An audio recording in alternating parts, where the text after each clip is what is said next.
Anda menyaksikan Breaking News Kompas TV bersama saya, Saudara Adistila Rasati. Saudara, Korps Garda Revolusi Iran meluncurkan serangan ke-86 yang menargetkan zona industri Neot Hovav di Israel Selatan.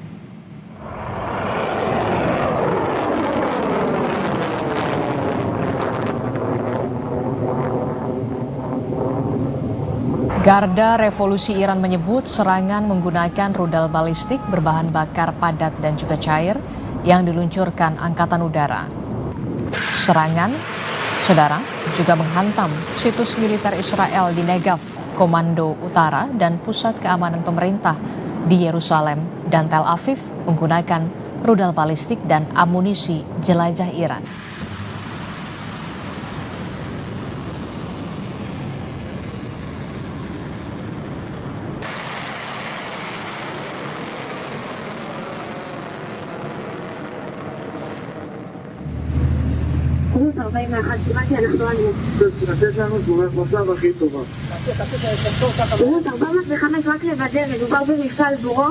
Salah satu serangan rudal Iran menghantam pusat kimia utama Israel dan memicu kebakaran besar di kota Be'er Shebah Minggu siang waktu setempat.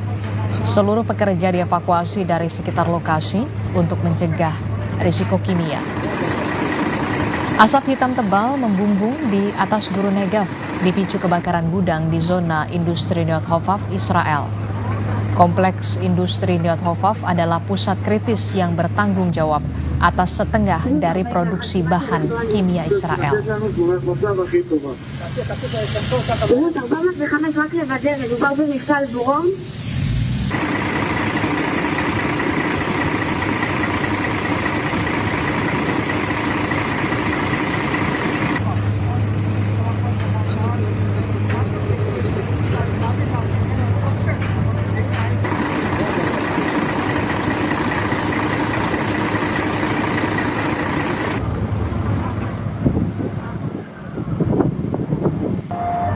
Kebakaran hebat terjadi di salah satu kilang minyak terbesar Israel di Haifa, usai rudal Iran menghantam wilayah tersebut. Ini adalah serangan lanjutan di kawasan Haifa. Rudal Israel mengakibatkan kilang minyak Bazan di Haifa terbakar hebat. Sebelumnya, rudal Iran juga menghantam kawasan Haifa hingga menyebabkan gangguan listrik di Israel.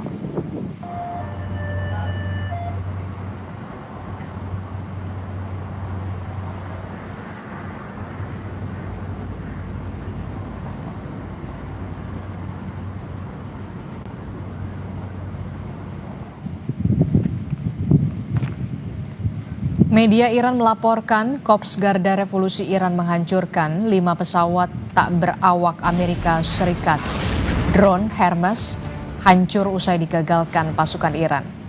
Boeing drone Hermes Amerika Serikat mulai dari rangka, baling-baling hingga serpihan kabel pun dikumpulkan. Sehari sebelumnya, Press TV juga merilis rekaman saat Iran menembak jatuh drone Amerika Serikat di wilayah Fars.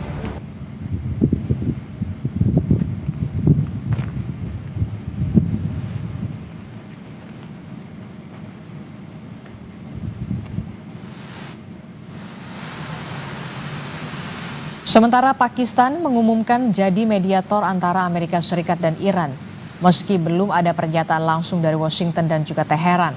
Pakistan mengaku mempunyai hubungan baik dengan Amerika Serikat dan Iran. Pejabat Pakistan mengatakan upaya ini merupakan hasil dari diplomasi senyap selama beberapa minggu terakhir.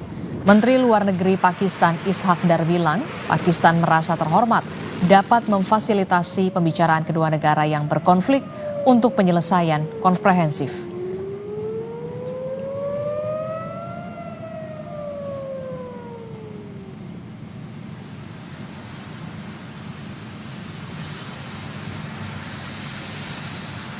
In this context, Pakistan is very happy that both Iran and the US have expressed their confidence in Pakistan to facilitate the talks.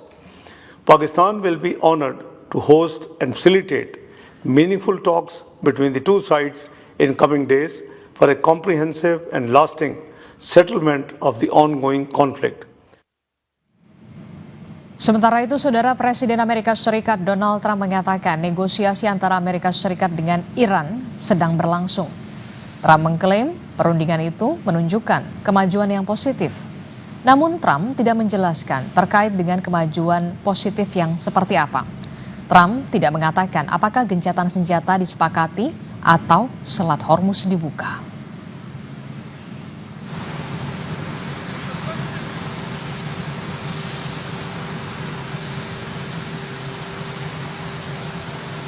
Very good negotiations today with Iran, getting a lot of the things that they should have given us a long time ago.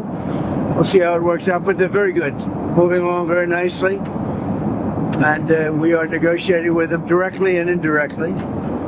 We have emissaries, but we also are dealing directly.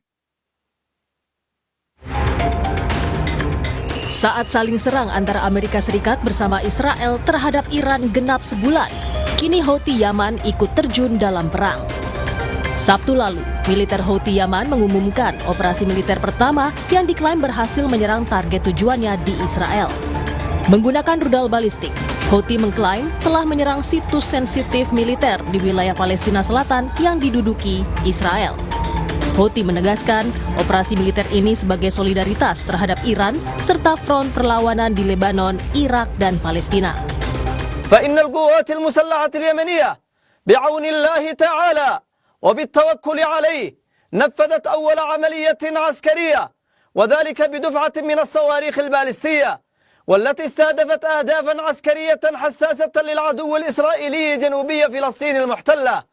وقد جاءت هذه العملية تزامنا مع العمليات البطولية التي ينفذها الإخوة المجاهدون في إيران وحزب الله في لبنان، وقد حققت العملية أهدافها بنجاح بفضل الله. Di sisi lain, Perdana Menteri Israel Benjamin Netanyahu mengklaim pencapaian luar biasa dalam operasi militer terhadap Iran. Ia pun mengumumkan perluasan operasi militer ke Lebanon, Suriah, dan Palestina pasca Yaman menyerang Israel. בסוריה, מכתר החרמון עד הירמוך. בעזה, בלמעלה ממחצית שטח הרצועה. ובלבנון, הנחיתי עכשיו להרחיב עוד יותר את רצועת הביטחון הקיימת, כדי לסכל סופית את איום הפלישה, וכדי להרחיק מגבולנו את ירי טילי הנ"ט. Sementara itu, Presiden Amerika Serikat Donald Trump mengklaim Iran telah mengizinkan 20 kapal tanker minyak melalui Selat Hormuz. Trump bilang Iran memberikan izin itu sebagai tanda hormat di tengah negosiasi yang berlangsung. As you know, they've agreed to send 8 boats 2 days ago, and then they added another 2, so it was 10 boats. And now today they gave us as a tribute, I don't know, I can't define it exactly, but they gave us, I think out of a sign of respect, 20 boats of oil, big boats of oil, going through the Hormuz Strait. And that's taking place starting tomorrow morning. Over the next couple of days, a lot of boats. Meski demikian, pengamat militer dan intelijen dari Center for Intermestic and Diplomatic, Anton Ali Abbas, menilai Amerika Serikat akan semakin terhimpit saat Houthi Yaman mendukung Iran dan Selat Hormuz masih diblokade. Pasalnya selama ini Houthi Yaman punya kekuatan mengontrol Selat Bab el-Mandeb dan Selat Merah yang berpengaruh terhadap jalur perdagangan global. Karena Houthi itu juga mengontrol Laut Merah. Dan Laut Merah kita bisa tahu bahwa itu juga kan salah satu jalur lintas perdagangan laut dunia, gitu ya. Dia sekitar 20%. Nah, kalau misalnya migas itu sekitar ada yang bilang 6-10%. Itu kita bisa bayangkan bagaimana terjadi bottleneck di dua jalur perdagangan maritim dunia. Perang Amerika Serikat, Israel, dan Iran kini memasuki minggu kelima. Siapa yang bisa bertahan dan akankah perang bisa selesai di meja perundingan?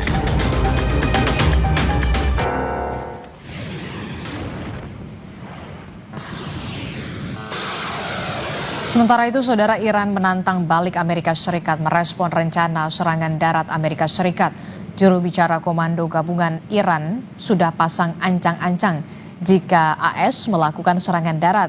Dalam pernyataannya, Letnan Kolonel Ibrahim Zolfagari mengatakan pasukan Iran siap menghadapi serangan darat Amerika Serikat. Ia menambahkan serangan Amerika Serikat tidak akan menghasilkan apa-apa.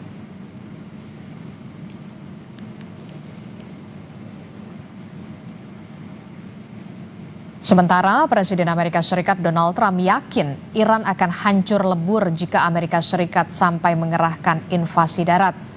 Media Amerika Serikat Washington Post melaporkan Pentagon menyiapkan operasi darat selama beberapa minggu di Iran. Dari keterangan salah satu pejabat Amerika Serikat. Sebelumnya, ribuan tentara dari Divisi Lintas Udara ke-82 Amerika Serikat disebut akan bergerak ke Timur Tengah untuk mendukung operasi darat ini.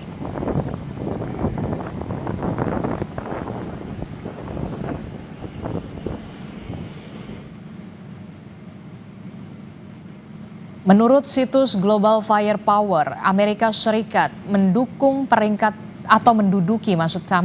peringkat pertama sebagai negara dengan kekuatan militer terbesar dunia per Januari 2026. Amerika Serikat diperkirakan memiliki total 2,1 juta personil militer. Dari jumlah ini, 1,3 juta personil aktif dan 900 atau 799.500 personil cadangan. Angkatan Darat Amerika Serikat tercatat punya 1.174.890 personil. Selain itu, Angkatan Darat Amerika Serikat juga memiliki 4.666 tank, 409.660 kendaraan tempur, kemudian juga ada rudal dan senjata artileri dengan total 5.130. Kita akan lihat selanjutnya bagaimana dengan kekuatan pasukan darat Iran, saudara. Kekuatan militer Iran ini berada di urutan 16 dari 145 negara pada Januari 2026. Iran diperkirakan punya 1,1 juta personil. Dari jumlah ini, tentara aktif sebanyak 610.000 personil, kemudian ada 350.000 personil cadangan, dan paramiliter 220.000. Sementara untuk Angkatan Darat memiliki 2.675 tank, 75.939 kendaraan tempur, rudal dan senjata artileri dengan total 3.777. Kami akan update bagaimana perkembangan terkait dengan serangan yang terus dilancarkan oleh Amerika Serikat, Israel kepada Iran dan juga sebaliknya yang sampai saat ini eskalasinya belum menunjukkan adanya penurunan dan apa yang kemudian menjadi dampak dari perang Iran versus Israel dan juga Amerika Serikat terhadap Indonesia. Jadi tetaplah bersama kami dalam Breaking News Kompas TV.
Prajurit TNI Prakopa Rizal Ramadan gugur dalam serangan Israel di Lebanon. Prakopa Rizal merupakan anggota pasukan perdamaian PBB yang tengah bertugas di Lebanon. Ayah Prakopa Rizal menceritakan bahwa ia sempat berkomunikasi dengan sang anak beberapa hari sebelum insiden yang merenggut nyawa putranya. Namun, komunikasi tersebut hanya berlangsung singkat. Komunikasi pun dengan terakhir kapan itu? Wingi sonten maghrib niku, bar maghrib. Bar maghrib kalau wingi sonten. Wingi sonten. Berarti sekitar Jumat nggih. Nggih sak derenge niku mboten ngono niku. Oh, nggih bar niku mboten kene nggih. Terakhir di sore hari ini. Sore hari. Komunikasi untuk menyampaikan apa? Mboten menyampaikan apa-apa, sinyalmu elek ya Pak ngoten niku, dengan sampun. Gugurnya prajurit TNI akibat serangan Israel memicu reaksi pemerintah Indonesia. Menteri Luar Negeri Sugiono bilang Indonesia mengecam keras serangan Israel ke Lebanon Selatan dan meminta seluruh pihak kembali ke meja perundingan. Pemerintah akan bertemu PBB untuk mendorong investigasi dari UNIFIL. Ungkapan duka dan bela sungkawa yang sedalam-dalamnya atas gugurnya seorang prajurit kita atas nama Prakopa Rizal Ramadan yang bertugas sebagai kontingen UNIFIL di Lebanon. Beliau gugur, kemudian ada juga 3 rekannya yang luka, 1 luka berat, saat ini masih koma, kemudian 2 mengalami luka ringan. Kami selaku Menteri Luar Negeri dan mewakili pemerintah Republik Indonesia mengucapkan bela sungkawa yang sedalam-dalamnya, kemudian juga mengecam keras insiden ini. Ungkapan duka datang dari pemerintah Iran. Kedutaan Besar Republik Islam Iran melalui media sosial Instagram Iran in Indonesia menyampaikan bela sungkawa yang sedalam-dalamnya kepada pemerintah dan rakyat Indonesia atas wafatnya seorang penjaga perdamaian Indonesia yang bertugas di bawah UNIFIL. Kedutaan Besar Republik Islam Iran menuliskan, menargetkan penjaga perdamaian merupakan pelanggaran serius terhadap hukum internasional dan tidak boleh dibiarkan tanpa hukuman. Di tengah perang Amerika dan Israel melawan Iran, Israel juga terus menggempur Lebanon. Serangan menargetkan kelompok Hizbullah yang memiliki sejarah konflik dengan Israel selama puluhan tahun. Konflik terkait wilayah perbatasan Israel-Lebanon dan dukungan Hizbullah terhadap Palestina. Hizbullah merupakan kelompok bersenjata sekaligus partai politik di parlemen Lebanon yang juga mendukung Iran. Tim Liputan, Kompas TV.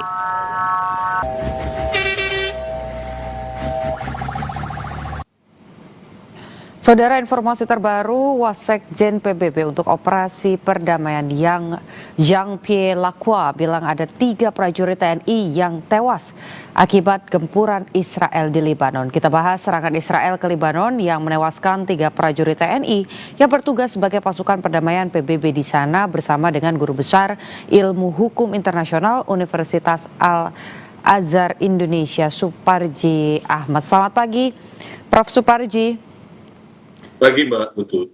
1 prajurit TNI gugur dan 3 lainnya terluka dalam serangan Israel ke Lebanon. Dalam situasi perang yang seperti ini, apa yang kemudian bisa dilakukan Indonesia, khususnya dalam konteks hukum?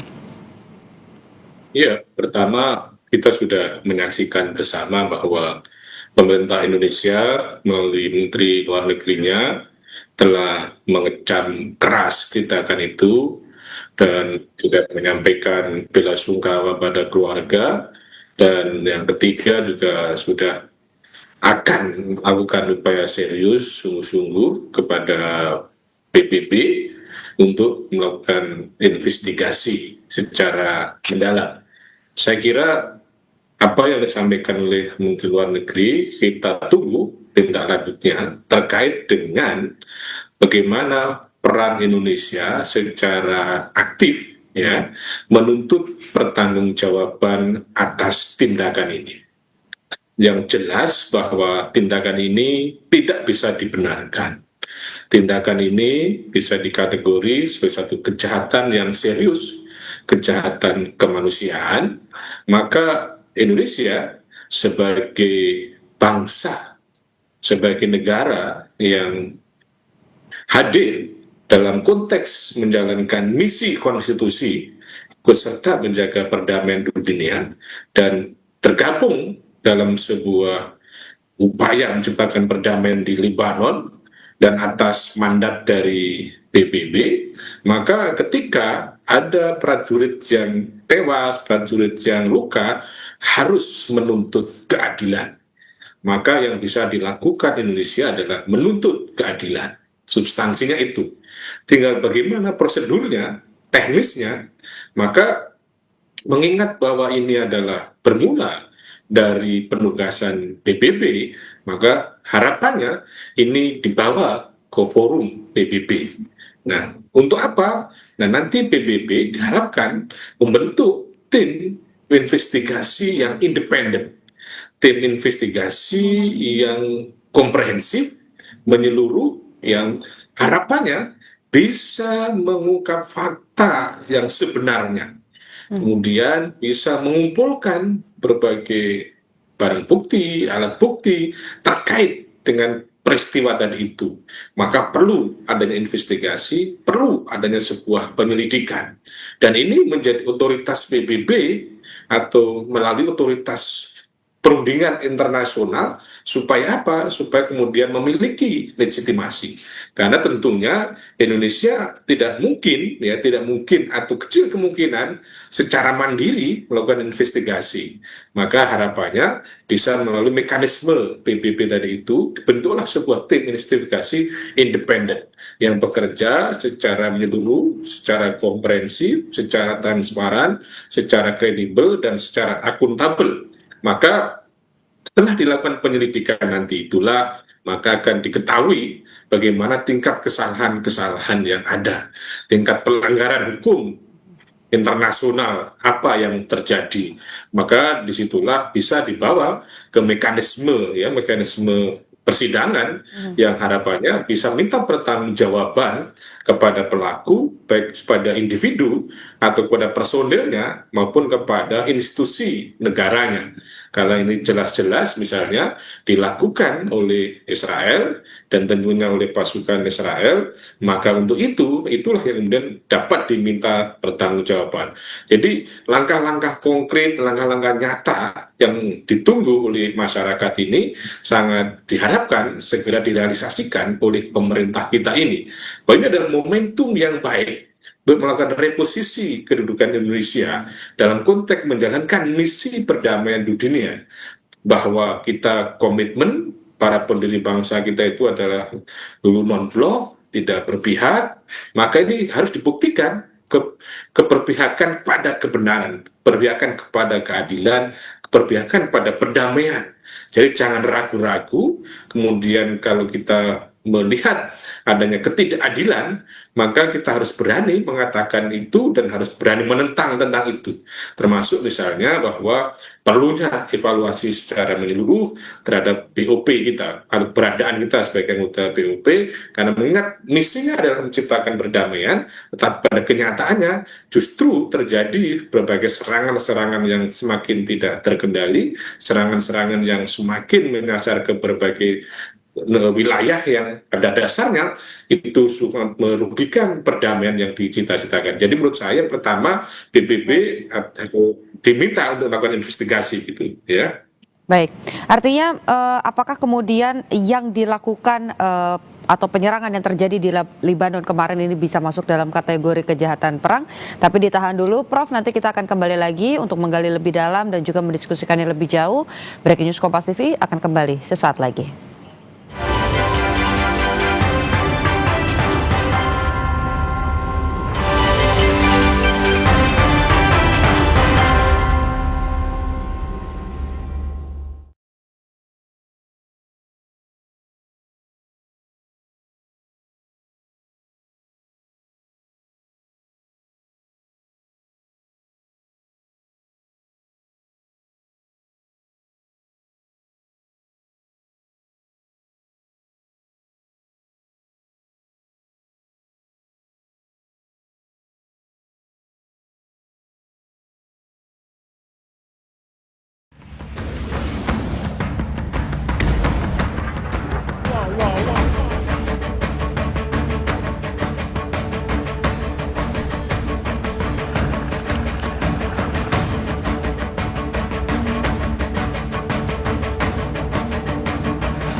Turbulensi perang darat antara Amerika Serikat Israel versus Iran berpotensi terjadi jika upaya perdamaian belum tercapai.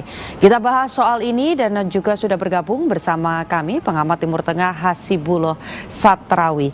Selamat pagi. Selamat pagi, Mbak Putu.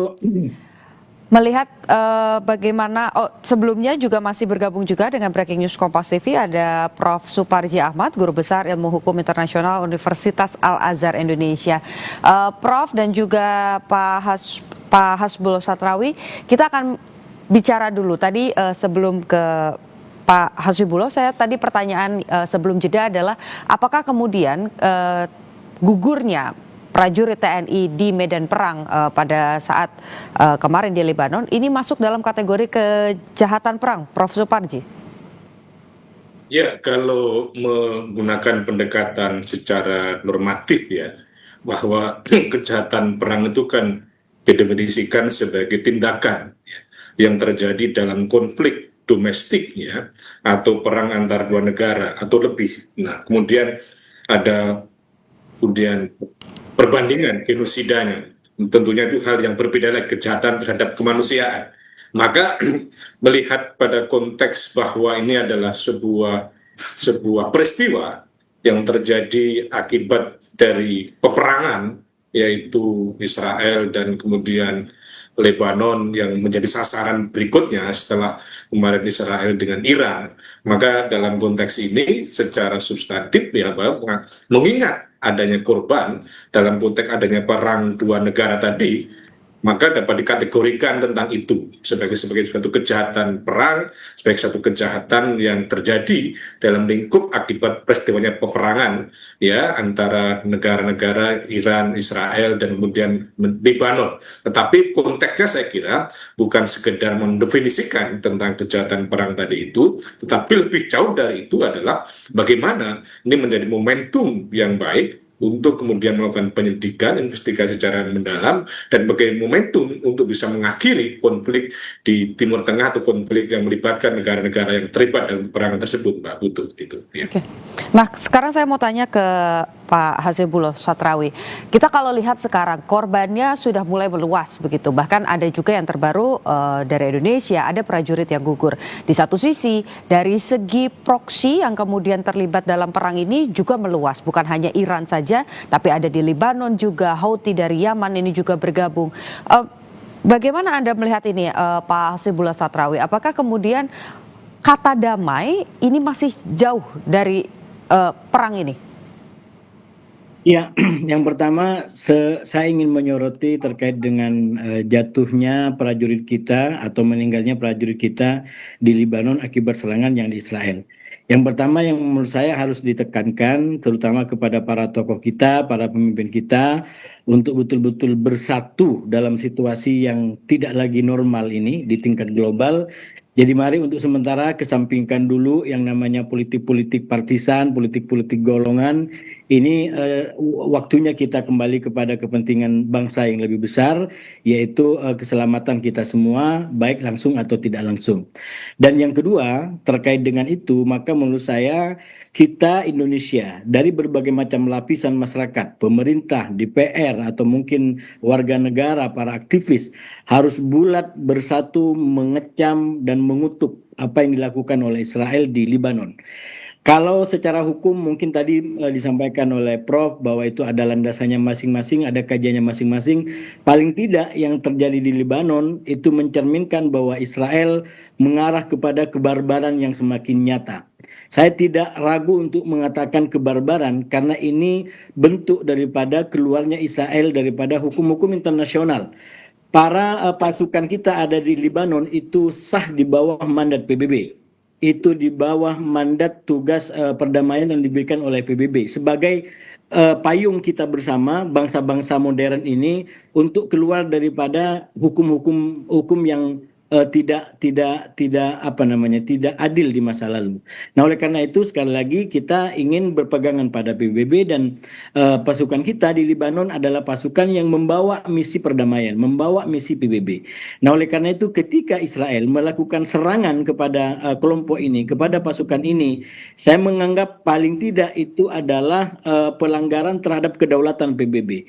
Itu adalah penistaan terhadap kedaulatan PBB. Dan sekali lagi kalau kita baca Israel, saya bukan hanya Israel secara umum, bukan Israel secara umum, tapi lebih kepada Netanyahu yang sekarang menjadi Perdana Menteri di Israel. Ini bukan hanya kali pertama dia mengabaikan hukum internasional, dia mengabaikan hukum PBB atau keputusan PBB. Bahkan dalam konteks ICC kita tahu bersama dia sudah masuk di dalam proses hukum di situ, tapi sekarang sekali lagi ini seakan-akan dibiarkan untuk menjadi macan ompong.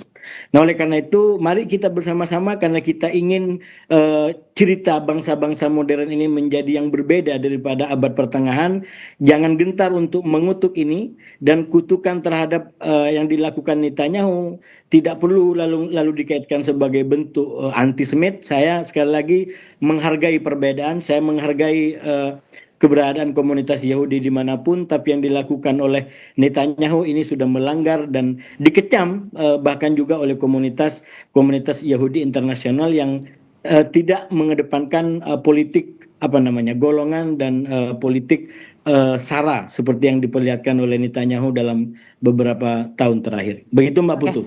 Prof. Suparji, pertanyaannya juga saya tanyakan kepada Anda terkait dengan kata damai dalam perang ini. Seperti apa? Karena kalau kita lihat bukan hanya hukum internasional yang diabaikan, tapi juga potensi perang darat ini sudah mulai muncul dari Amerika Serikat yang mulai mengirimkan pasukannya ke arah ataupun juga ke wilayah Timur Tengah.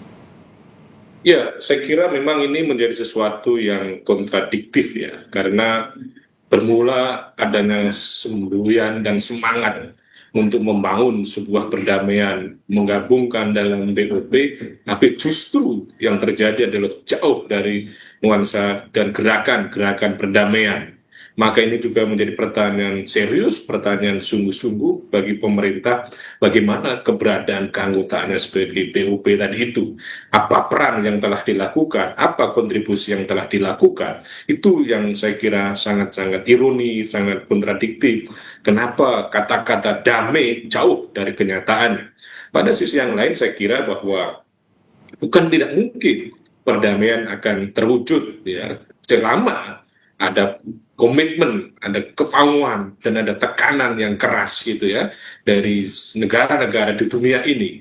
Kan kalau kita cermati di dalam negeri pun juga sebetulnya di Amerika juga sudah mulai ada tekanan-tekanan untuk kemudian menghentikan peperangan. Harapannya itu juga dilakukan di negara-negara yang lain untuk kemudian bisa menghentikan, meskipun memang persoalan yang terjadi di sana sangat kompleks, sangat rumit, tetapi bukan tidak mungkin ada perdamaian terjadi. Maka dalam konteks menciptakan perdamaian dimulai saling sederhana ya, tekanan-tekanan dari negara-negara di dunia ini untuk kemudian secara masif gitu ya mengutuk, mengecam gitu ya, supaya ada kesamaan fisik, kesamaan persepsi, banyak adalah sebuah langkah yang sangat merugikan banyak pihak.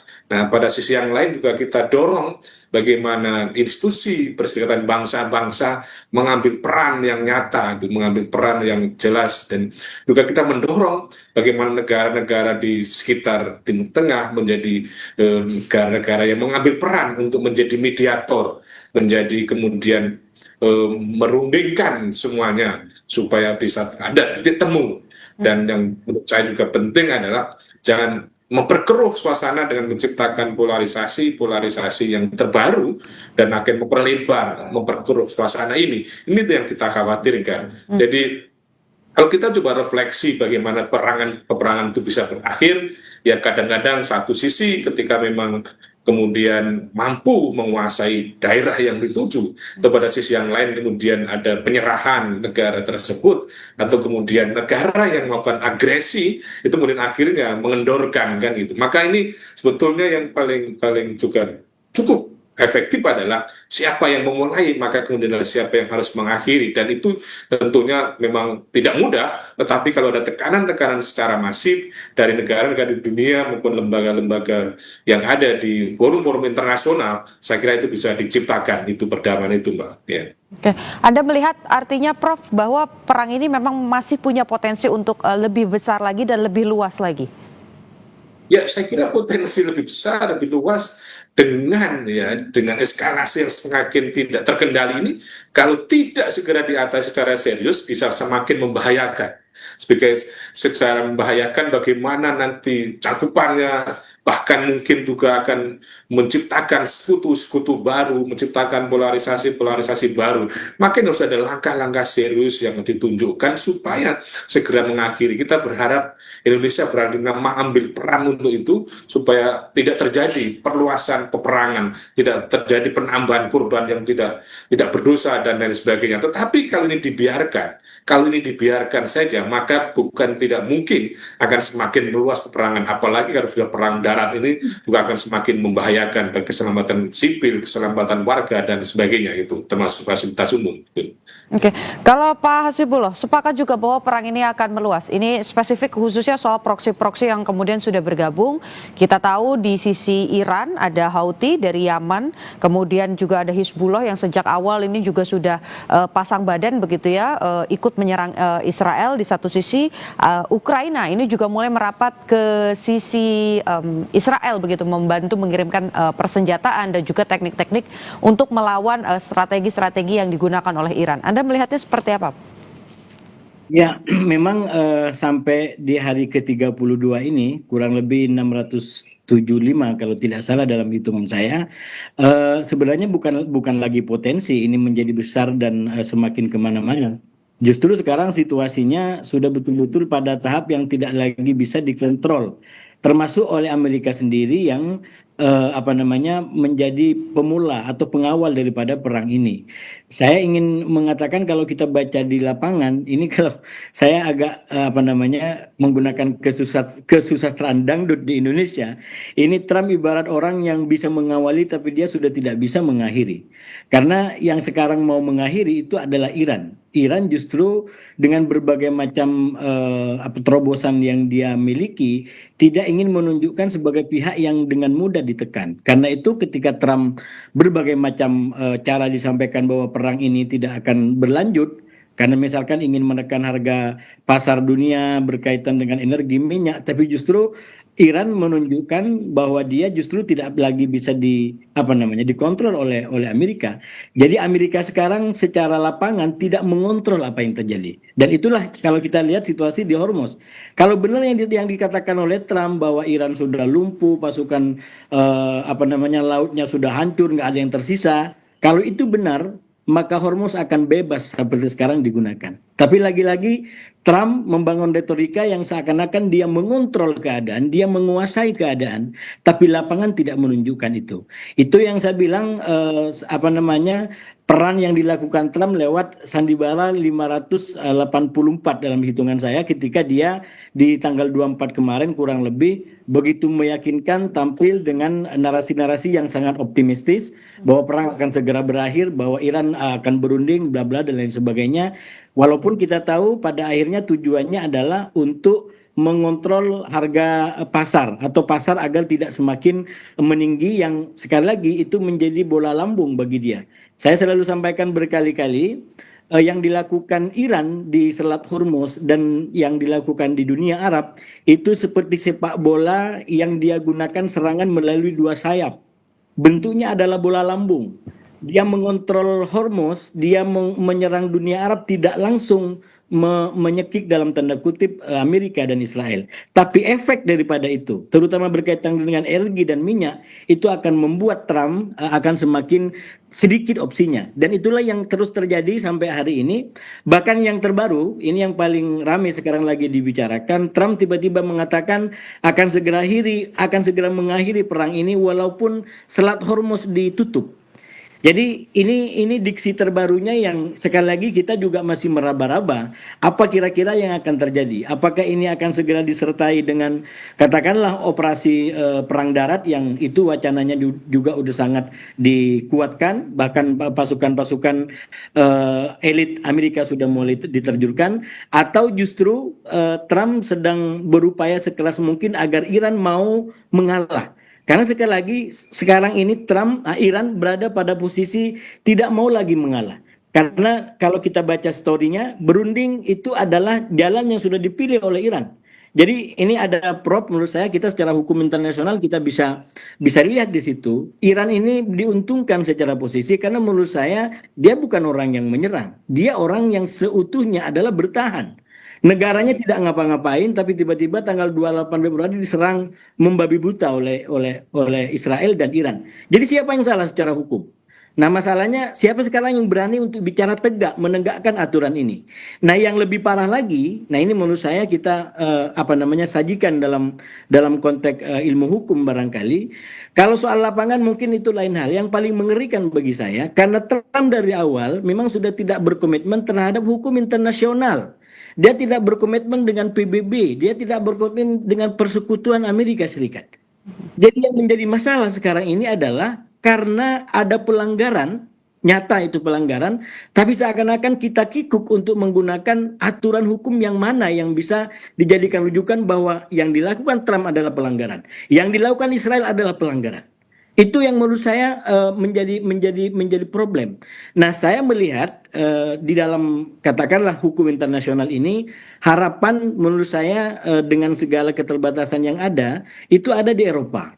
Sampai hari ini saya melihat Eropa jauh lebih rasional di dalam melihat berbagai macam konflik ini. Kita mengikuti Eropa juga terlibat dalam perang di Ukraina. Jadi bukan berarti tanpa politik, tapi saya melihat masih lumayan ada kontrol, ada panduan, ada keberpihakan paling tidak kepada hukum-hukum internasional yang selama ini dipegangkan bersama. Dan itulah kemudian yang membuat Eropa berani untuk mengatakan perang Iran adalah bukan perang kami. Bahkan ketika diminta untuk terlibat dalam upaya membebaskan Hormuz, itu Eropa juga punya sikap sendiri. Nah, secara pribadi saya berharap Eropa bisa terus menegakkan rasionalitas hukum internasional ini di tengah gempuran yang dilakukan oleh Trump dan Netanyahu yang bagi saya kalau ini dilanjutkan betul-betul bisa membawa kehidupan kita semua ini pada abad pertengahan, di mana yang menjadi penentu adalah yang kuat, yang menjadi penentu adalah mereka yang berkuasa, dan lagi-lagi kehidupan bangsa-bangsa kita mungkin akan dipertaruhkan di situ. Jadi saya melihat kalau kita bicara damai, justru hari ini damainya adalah ada pada bagaimana kita mampu menegakkan hukum, bagaimana mampu kita menegakkan aturan yang ada. Katakan yang salah adalah salah. Orang menyerang negara lain itu adalah salah berdasarkan piagam PBB. Jadi yang dilakukan Amerika, yang dilakukan Israel tidak bisa ditolerir di situ. Nah, oleh karena itu kita dorong komunitas internasional, kita dorong para ahli hukum untuk bersuara, untuk memberikan peran bagaimana ketentuan ini tidak terus semakin diinjak-injak oleh Donald Trump dan Netanyahu. Oke. Begitu, Prof. Suparji, pertanyaannya kembali ke Anda. Soal hukum internasional sudah beberapa kali disampaikan bahwa apa yang dilakukan Donald Trump ini jauh daripada yang seharusnya dipatuhi oleh seorang kepala negara. Apakah kemudian pertanyaannya adalah siapa yang kemudian bisa membuat Donald Trump patuh pada hukum internasional? Jawabannya ditahan dulu, Prof, karena kita akan kembali sesaat lagi usai jeda.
Saudara, terima kasih Anda masih menyaksikan Breaking News Kompas TV bersama saya Niputu Trisnanda.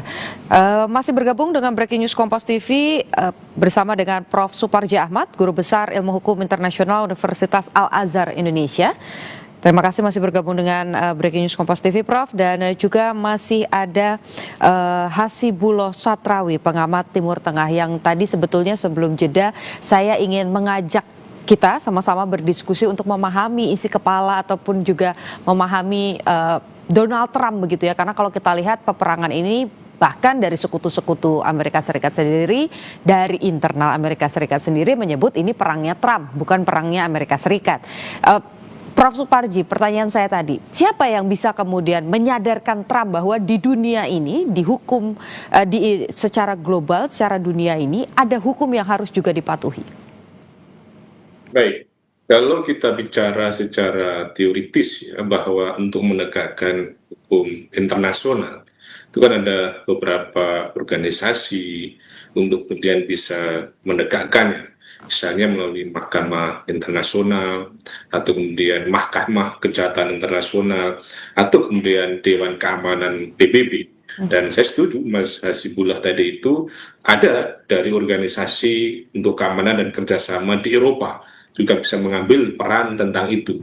Itu kalau kita bicara dalam konteks negara-negara di luar Amerika, yang itu harapannya bisa memberikan pressure, bisa memberikan tekanan kepada Trump untuk menyadarkan, untuk melakukan tindakan-tindakan bahwa apa yang dilakukan adalah sebuah pelanggaran, sebuah kejahatan. Nah, pada sisi yang lain, kalau kita bicara secara internal di dalam negeri Amerika, maka kalau tadi dikatakan ini bukan perang Amerika, ini perangnya Trump, maka dapat diambil peran bagaimana tindakan tekanan publik berupa demonstrasi, petisi, atau kompetisi media sosial di Amerika yang secara masif ya memberikan tekanan kepada Trump. Pada sisi yang lain juga ada proses hukum kepada Trump jika memang seandainya terbukti bisa melakukan pelanggaran hukum. Misalnya di internal Amerika Serikat bisa menuntutnya kalau memang ada bukti-bukti pelanggaran hukum yang dilakukan. Nah, demikian pula bahwa pengawasan Kongres di dalam negeri juga bisa melakukan tindakan, misalnya melakukan penyidikan dan pengawasan untuk memastikan bahwa Trump tidak menyalahgunakan kekuasaan. Kalau di dalam negeri misalnya pada waktu itu bisa ada tindakan-tindakan misalnya angket gitu kan, supaya apa? Ada proses penyelidikan di dalam negeri yang tujuannya adalah untuk memastikan apakah ada pelanggaran atau tidak yang dilakukan oleh Trump. Jadi menurut saya bahwa ini tidak bisa seorang Trump seenaknya, semena-mena, tanpa dikontrol baik dalam negeri maupun di dunia internasional. Karena kalau seandainya Trump ini sadar gitu ya, Trump ini sudah mengetahui atau kemudian bisa dihentikan gerakannya itu, tindakannya, maka potensi berhentinya perang ini sangat besar sekali. Karena memang salah satu pengendali bola perang ini adalah Trump itu sendiri. Maka untuk itu menurut saya yang paling efektif bagaimana domestik Amerika atau di dalam negeri Amerika itu ada tindakan-tindakan nyata, ada petisi-petisi kuat gitu ya, termasuk Kongres untuk melakukan semacam evaluasi terhadap kinerja Trump dalam kaitan kegiatan atau dalam kegiatan dalam peperangan ini yang terjadi, karena jelas ini merugikan banyak negara, merugikan banyak masyarakat, dan itu kalau tidak segera dihentikan semakin membahayakan, Mbak Putu. Itu.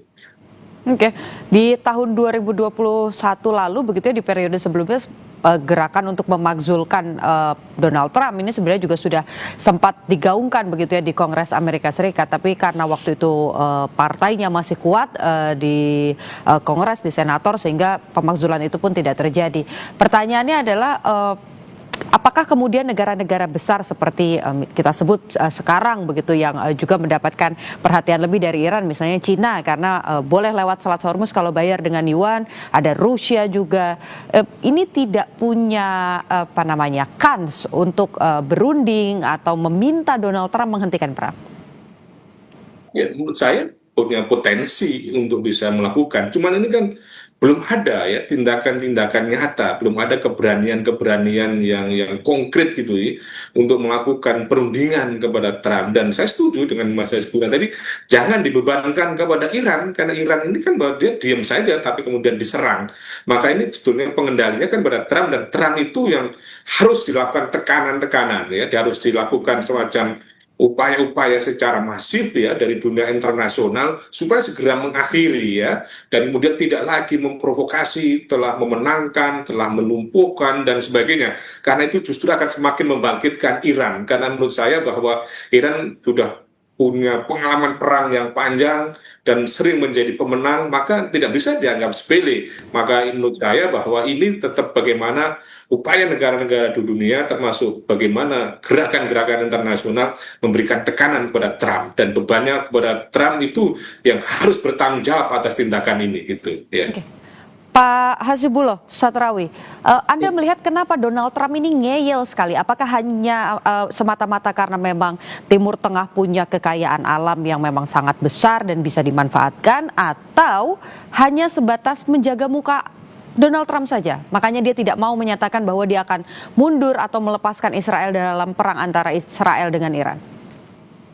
Ya, saya menduga memang ada persoalan konseptual di dalam diri Trump dan para pendukungnya ini terkait katakanlah dengan kehidupan bangsa-bangsa dan juga mungkin upaya yang mereka sebut sebagai America First. Jadi bagaimana ingin mengembalikan kejayaan Amerika Serikat. Nah, kalau kita baca secara harfiah atau secara di depan layar, maka praktek atau upaya untuk mengembalikan kejayaan Amerika itu kan dilakukan Trump dengan cara-cara tadi, melanggar atau tidak memerhatikan hukum internasional. Misalkan bagaimana yang dia lakukan di Venezuela, bagaimana yang dia lakukan di Greenland, bagaimana yang dia lakukan sekarang di Iran, bagaimana yang dia lakukan dengan kebijakan tarif. Ini kan hal-hal yang sekali lagi bisa kita pahami cara Trump untuk mewujudkan janji dia, kampanye dia, yaitu mengembalikan kejayaan Amerika atau America First tadi. Nah, persoalannya memang Trump ini masuk dalam kategori menurut saya orang yang tidak terlalu memerhatikan terhadap tadi nilai-nilai atau hukum internasional, nilai-nilai global yang selama ini justru banyak dikampanyekan oleh Amerika. Bahkan Amerika menjadi salah satu penopang daripada katakanlah kehidupan atau hukum internasional sekarang gitu. Nah, oleh karena itu ketika kemudian dia ingin mewujudkan itu, maka Trump melakukan, kalau bahasa di Indonesia mungkin menghalalkan segala macam cara. Sudah tidak lagi ada yang ditabukan, nggak ada lagi yang dianggap terlarang. Semuanya adalah boleh, yang penting bisa masuk menguasai terutama sumber-sumber kekayaan. Oleh karena itu menurut saya memang orang seperti Trump ini yang pertama yang bisa mengkoreksi, karena dia adalah pebisnis, itu pasar menurut saya. Dan apa yang dilakukan terakhir dalam beberapa hari terakhir itu mencerminkan bahwa dia mungkin tidak akan takut dengan presiden manapun, tapi dia akan sangat takut dengan katakanlah harga saham. Dia akan takut dengan mata uang yang atau mungkin perkembangan energi dan lain sebagainya. Apalagi dia bentar lagi akan memasuki era pemilihan sela di Amerika. Yang itu sekali lagi dia akan mendapatkan penghakiman dari rakyat Amerika. Nah, oleh karena itu saya berharap di saat Trump sudah tidak bisa dikontrol seperti ini oleh pemimpin manapun, saya berharap pemberi mandat kepada Trump, pemberi kuasa kepada Trump, yaitu Amerika Serikat, rakyat Amerika Serikat, betul-betul memberikan koreksi. Dan kita sebagai warga dunia, atau paling tidak saya sebagai pengamat, mengucapkan terima kasih kepada rakyat Amerika yang kemarin turun ke jalan menampakkan aspirasinya, bahwa yang dilakukan Trump bukan demi kepentingan Amerika, bukan sesuai dengan kepentingan Amerika. Itu tadi kita dikatakan itu adalah ambisi Trump pribadi, itu pikiran Trump pribadi. Dan menurut saya memang masyarakat Amerika terutama harus mengkritik kalau menurut saya apa yang dilakukan oleh Trump. Sebab kalau tidak, paling tidak saya menunggu kepada hasil pemilu. Kalau seumpamanya hasil pemilu setelah justru Trump yang menang, tidak bisa lagi kita mengatakan ini adalah perang Trump. Justru Amerika membenarkan yang dilakukan Trump. Indikasinya apa? Di pemilu setelah dia menang. Jadi menurut saya sekarang beban ada di rakyat Amerika. Apakah dia akan membiarkan namanya dihancurkan, kemudian nilai-nilainya dihancurkan oleh yang namanya presiden terpilih Donald Trump? Kalau memang itu setuju, ya kita lihat hasil pemilu nanti. Kalau memang Trump tetap berkuasa, kita bisa mengatakan yang dilakukan Trump tak bisa lagi hanya dianggap sebagai interest pribadi. Ini sudah ada legitimasi, dan itu artinya publik Amerika juga harus bertanggung jawab terhadap apa yang dilakukan oleh Trump. Nah, oleh karena itu saya masih berharap dan meyakini suara rakyat kemarin, suara jalanan kemarin yang jutaan turun ke jalan mengkritisi Trump, itu adalah suara yang sebenarnya daripada rakyat Amerika. Mereka yang juga peduli dengan tatanan global, mereka yang juga peduli dengan kehidupan masyarakat global. Karena itu kita harapkan ada koreksi yang kuat secara demokrasi kepada apa yang dilakukan oleh Trump, sehingga Trump tidak hanya memberikan dampak buruk terhadap masyarakat global, tapi juga dampak buruknya di internal Amerika bisa dihentikan. Itu satu yang menurut saya bisa dilakukan. Dan yang kedua, kalau kita ingin bicara Trump, lagi-lagi menurut saya walaupun sekarang efektivitasnya dipertanyakan, tapi bukan berarti lalu kemudian hukum internasional tidak bersuara. Kita ingat bahwa ICC itu memberikan putusan ataupun menjadikan Putin sebagai orang yang diduga melakukan perang karena dia menyerang Ukraina. Sekarang Trump juga melakukan hal yang sama kepada Iran. Dia membunuh berapa banyak rakyat Iran. Ribuan rakyat Iran yang jadi korban. Jadi menurut saya ICC harus juga bersuara, mampu menegakkan hukum kepada Trump walaupun mungkin tidak betul-betul dilakukan. Tapi paling tidak itu taring yang bisa dia buat. Sekarang Netanyahu sudah masuk di dalam daftarnya ICC. Putin juga masuk di daftarnya ICC. Kalau kemudian Trump yang nyata-nyata melakukan sebuah kebijakan untuk menyerang negara lain, tidak ada pembenaran apapun. Saya selalu bandingkan dengan tahun 2003. 2003 mungkin juga skandal karena akhirnya Amerika nyerang Irak tanpa PBB. Tapi saya mengatakan lumayan saat itu ada alibi. Alibinya apa? Bahwa Amerika diduga mengembangkan, menyembunyikan senjata nuklir. Kalau sekarang Trump sendiri yang mengatakan Iran setelah diserang tahun kemarin sudah tidak ada lagi program nuklir. Iran itu Trump sendiri yang mengatakan. Lalu kemudian setelah Netanyahu datang ke Amerika, bujuk dia, lalu mulai dia bilang, oh kita harus serang lagi Iran, bla bla bla segala macam. Jadi saya katakan yang dilakukan Amerika sekarang, yang dilakukan Israel sekarang, betul-betul sebuah tindakan di luar hukum. Tidak ada justifikasi apapun. Dan itu bagi saya adalah sebuah problem, sebuah skandal. Mungkin kita tutupi. Masyarakat dunia akan bicara apa? Ahli hukum akan bicara apa? Kalau kemudian ada seorang negara seperti Amerika dan Israel yang menyerang Iran tanpa dia melakukan upaya-upaya ataupun tuduhan-tuduhan yang mengarah kepada pelanggaran hukum sesuai dengan hukum internasional. Adalah benar bahwa ternyata setelah diserang Iran memiliki kemampuan membela diri yang luar biasa. Tapi sekali lagi, bagaimana hukum bisa menghakimi di situ? Ketika orang diserang, dia berhak untuk membela diri. Jangankan dengan senjata, dengan pisau dia berhak untuk melakukan pembelaan dirinya. Jadi ini menurut saya konteks yang sekarang kita harus suarakan bareng-bareng kalau kita tidak ingin fenomena seperti ini terus berlangsung. Kalau Iran tidak disikapi dengan benar, bukan tidak mungkin. Lain kali akan ada negara lain yang diserang dengan alasan yang sama. Dan kalau kita baca di Timur Tengah, saya melihat sudah banyak itu daftar yang masuk sebenarnya di dalam konteks itu. Katakan negara-negara Arab Teluk sendiri. Sekarang negara Arab Teluk merasa oke, dia merasa koalisi sama Amerika Serikat. Padahal kalau dia lakukan refleksi, siapa yang menjamin dia tidak akan diperlakukan sama seperti Iran sekarang? Dia kaya teluk, dia kaya minyak, dia kaya energi. Kalau Iran yang katakanlah sekarang sudah di backup dengan demokrasi walaupun khas mereka gitu ya, tidak seperti di negara lain gitu. Ada pemilu, katakanlah di tingkat presiden, ada pemilu, ada pemilihan di tingkat pemimpin tertinggi. Tapi sekali lagi masih digoyang sedemikian rupa oleh negara lain seperti Amerika dengan Israel. Apalagi negara-negara Arab Teluk yang menjadi kerajaan. Jadi saya ingin mengatakan kalau Israel mau, begitu mudah mereka bisa juga mengobok-obok negara Arab Teluk seperti yang dia lakukan sekarang terhadap Iran. Jadi saya ingin mengatakan jangka panjang mestinya negara Arab Teluk juga sadar siapa lawan, siapa kawan gitu. Karena sekali lagi, apalagi kalau bicara soal kepentingan energi, kepentingan minyak, itu siapa yang tidak bisa memastikan bahwa ke depan justru targetnya negara-negara Arab Teluk itu sendiri. Baik, artinya tekanan ekonomi rasa-rasanya satu-satunya rem yang mungkin didengarkan oleh pengusaha yang sekarang jadi Presiden Amerika Serikat itu ya, Pak. Dan pertanyaan selanjutnya adalah tadi sempat disinggung soal ICC. sekuat apa atau seberpengaruh apa dalam konteks hari ini untuk kemudian menengahi perang ini? Nanti saya akan juga tanya ke Prof.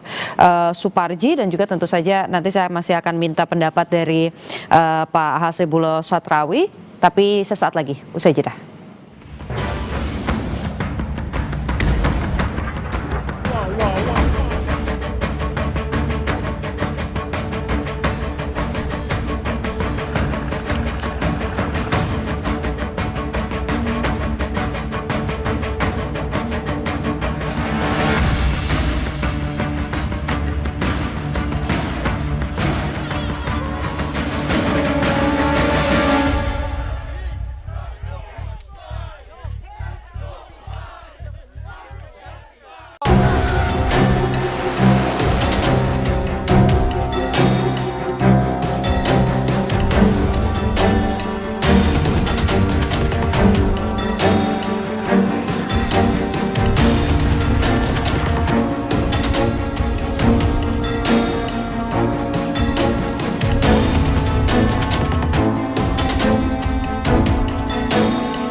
Terima kasih saudara, Anda masih menyaksikan Breaking News Kompas TV bersama saya Putu Trisnanda untuk melihat dan juga menganalisa seperti apa perang di Timur Tengah yang saat ini masih terus berlangsung dan dampaknya tentunya nanti untuk Indonesia. Masih bergabung dengan Breaking News Kompas TV ada Prof. Suparji Ahmad, Guru Besar Ilmu Hukum Pidana Internasional Universitas Al-Azhar Indonesia. Dan juga ada Hasibulo Satrawi, pengamat Timur Tengah yang sudah berdialog kurang lebih 1 jam bersama dengan Kompas TV. Tapi saya masih penasaran soal ICC atau International Court ya. Saya mau tanya dulu ke Prof. Suparji. Prof, kalau bicara soal Donald Trump, tadi saya bilang di 2021 di dalam negeri Donald Trump itu sudah pernah 2 kali coba dimakzulkan. Tapi di dalam negeri partainya masih bisa menghalangi hal tersebut sehingga Donald Trump masih menjabat. Kemudian kalau kita berharap pada Dewan PBB, di mana ini adalah organisasi yang memang fokus pada perdamaian dunia, tapi di satu sisi Amerika Serikat ini juga punya hak veto yang seringkali ini kemudian akhirnya membatalkan upaya-upaya diplomasi yang terjadi di PBB. Kalau ICC, apakah ini kita bisa punya harapan bahwa nanti hukum internasional ini bisa ditegakkan, khususnya untuk Amerika Serikat ataupun juga negara-negara yang memang melanggar dan tidak menghormati adanya hukum internasional?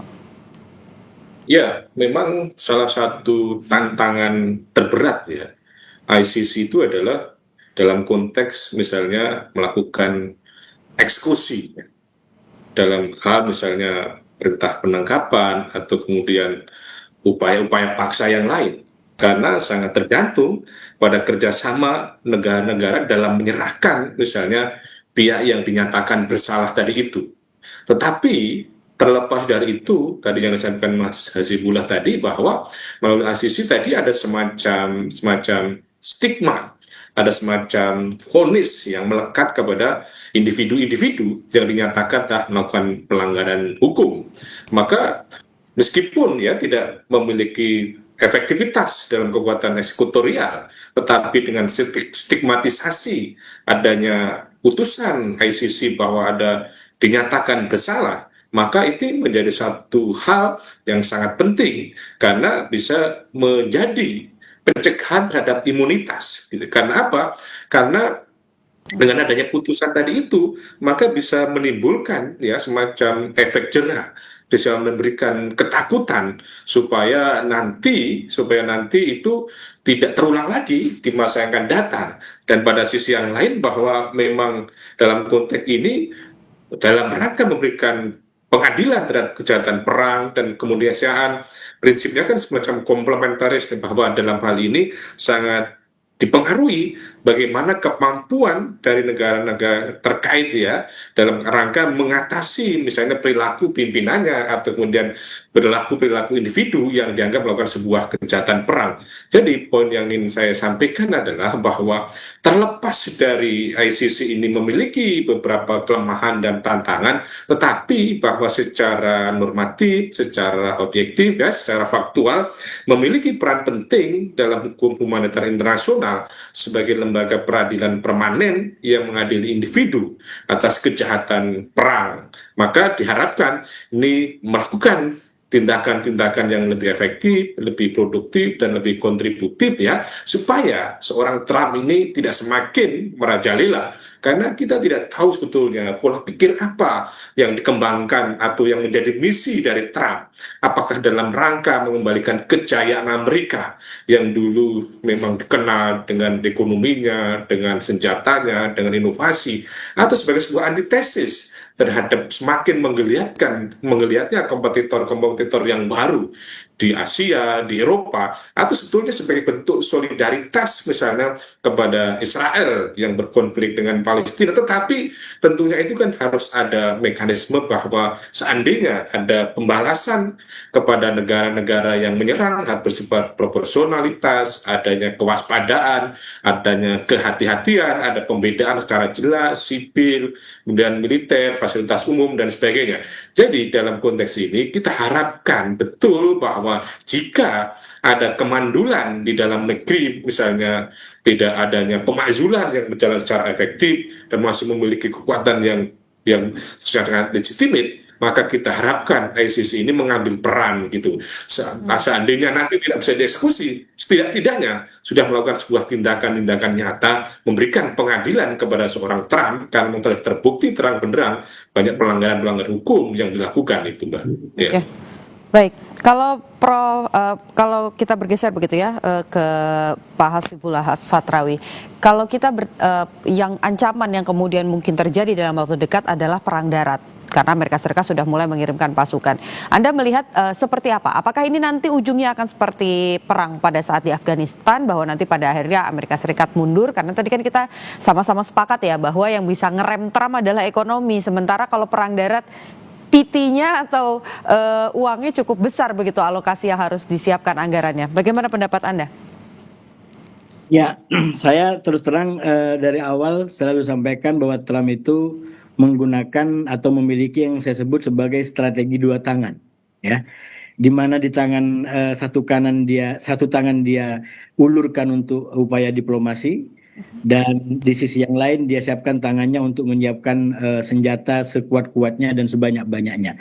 Nah, dari dua momen perang yang sudah terjadi, katakanlah tahun 2005 dan sebelumnya yang melibatkan Israel, sebenarnya memang sudah menjadi kayak semacam ciri khasnya Trump di saat dia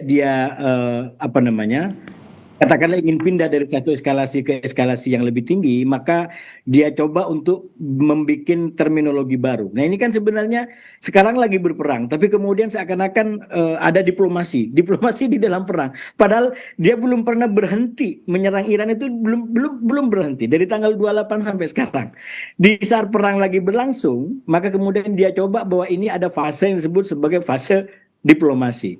Nah sebenarnya saya melihat itu upaya Trump untuk mengontrol keadaan. Terutama yang saya sebut tadi melalui drama 584 tanggal 24 kemarin, di mana itu pertama kali Trump tampil ke publik dengan diksi yang cukup mengejutkan bagi banyak pihak termasuk Israel sendiri, karena tiba-tiba seakan-akan ini sangat optimistik akan segera tercapai kesepakatan. Bahkan dia sudah sampaikan dari pihak Iran sudah ada tokoh-tokohnya gitu ya.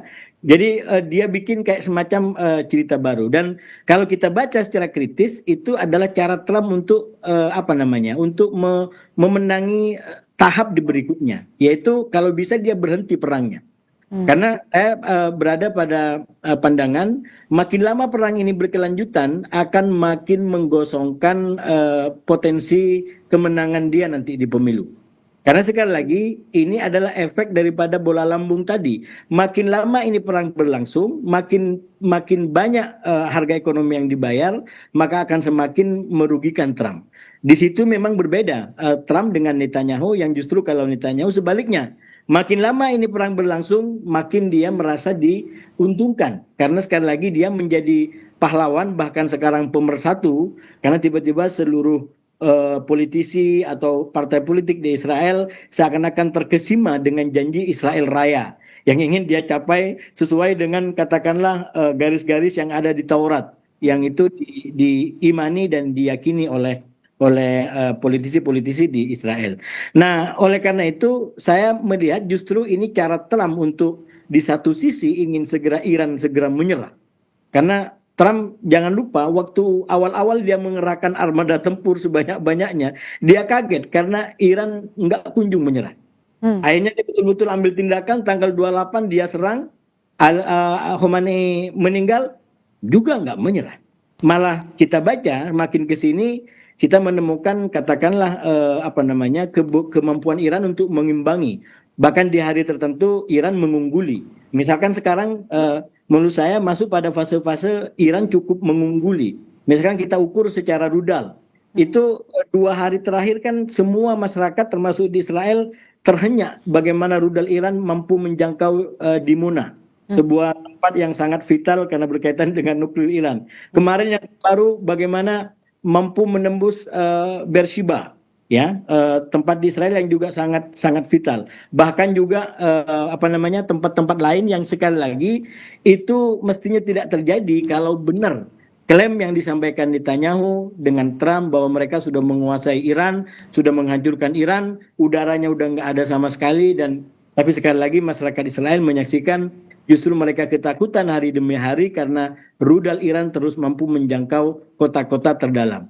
Nah, oleh karena itu saya melihat sebenarnya Trump sedang memainkan yang saya sebut sebagai strategi 2 tangan. Dia push Iran melalui diplomasi dengan berbagai macam syarat yang ketat, tapi juga dia takut-takuti Iran dengan katakanlah ancaman operasi darat. Saya agak berbeda dalam 2 perang sebelumnya. Di saat banyak pengamat menduga tidak akan terjadi, saya bilang kemungkinannya besar terjadi perang.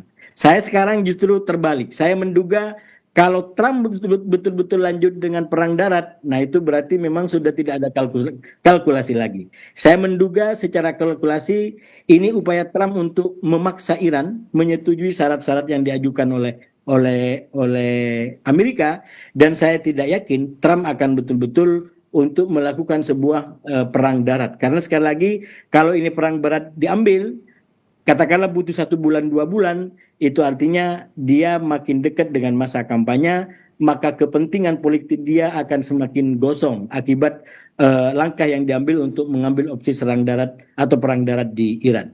Begitu Mbak Putu. Jadi singkat saja Pak, artinya perang darat untuk Amerika Serikat dengan Iran yang bahkan bilang datang aja kita sudah siap begitu. Ini seperti misi ambisius yang mendekati misi bunuh diri begitu untuk Amerika Serikat kalau mengiyakan terus gas perang darat di tanah Iran.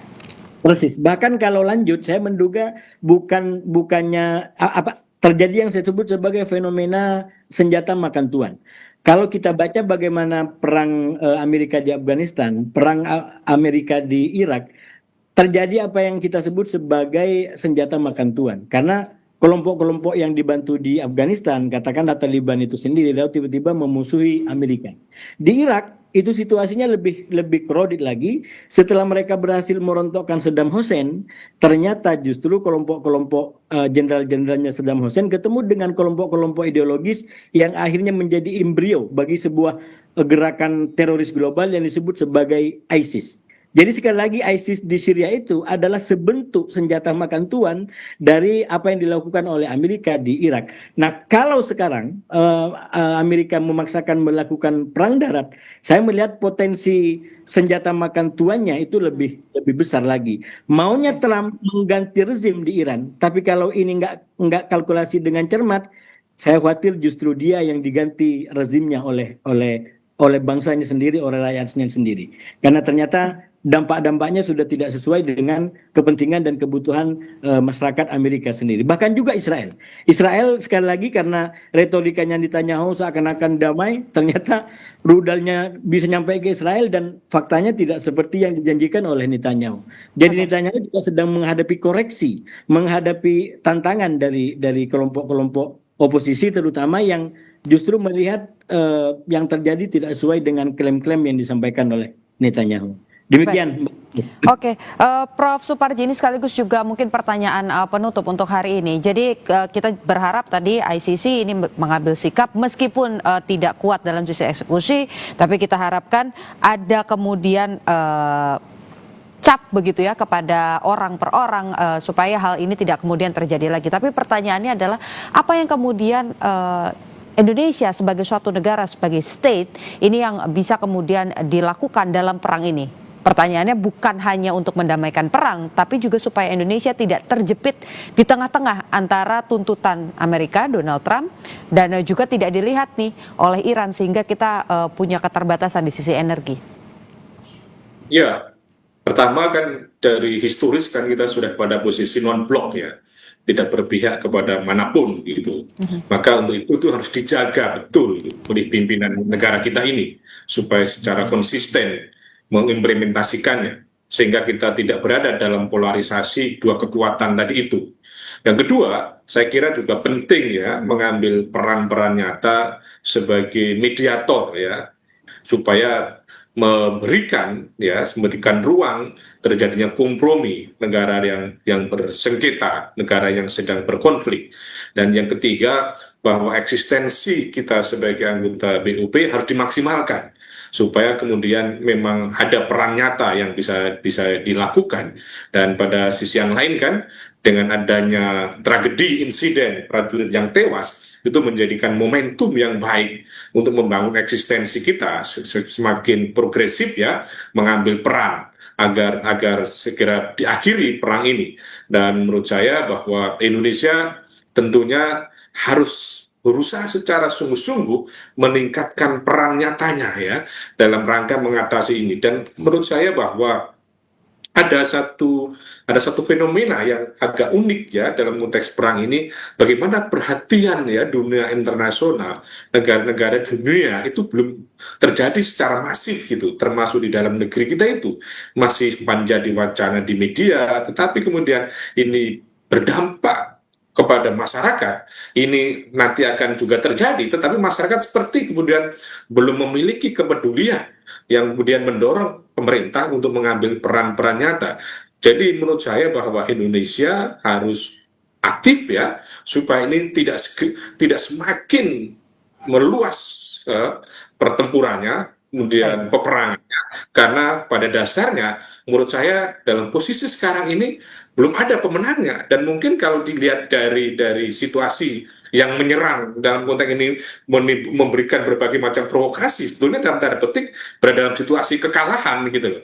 Karena logikanya ketika dia menyerang, dia secara efektif sudah bisa melumpuhkan. Ternyata lawannya memiliki kekuatan yang luar biasa sehingga dapat dikategorikan pemenang dalam tanda petik. Maka untuk itu supaya tidak semakin frustasi merajalela, perlu ada peran nyata diplomasi dari Indonesia supaya akhiri terjadi konflik ini, gitu Mbak. Baik, terima kasih. Kita harapkan perang segera berakhir, Indonesia juga tidak terseret, tapi justru malah bisa mengambil sikap lebih jelas lagi dengan adanya prajurit yang gugur begitu ya di Lebanon, bisa mengambil sikap agar perang ini juga bisa segera berakhir. Terima kasih Prof. Suparji Ahmad, Guru Besar Ilmu Hukum Pidana Internasional dari Universitas Al-Azhar Indonesia, sudah bergabung bersama Breaking News Kompas TV, dan juga tentu saja Pak Hasbullah Satrawi, pengamat Timur Tengah, juga sudah bergabung dengan Kompas TV. Terima kasih waktunya, Bapak-Bapak. Terima kasih. Prof, makasih. Saudara, Breaking News Kompas TV usai, namun informasi lain terkait perkembangan ataupun juga eskalasi yang masih memanas di Timur Tengah akan terus disampaikan Kompas TV dalam program-program lain, salah satunya sesaat lagi dalam program Kompas Siang. Saya Niputu Trisnanda, saudara. Terima kasih, sampai jumpa.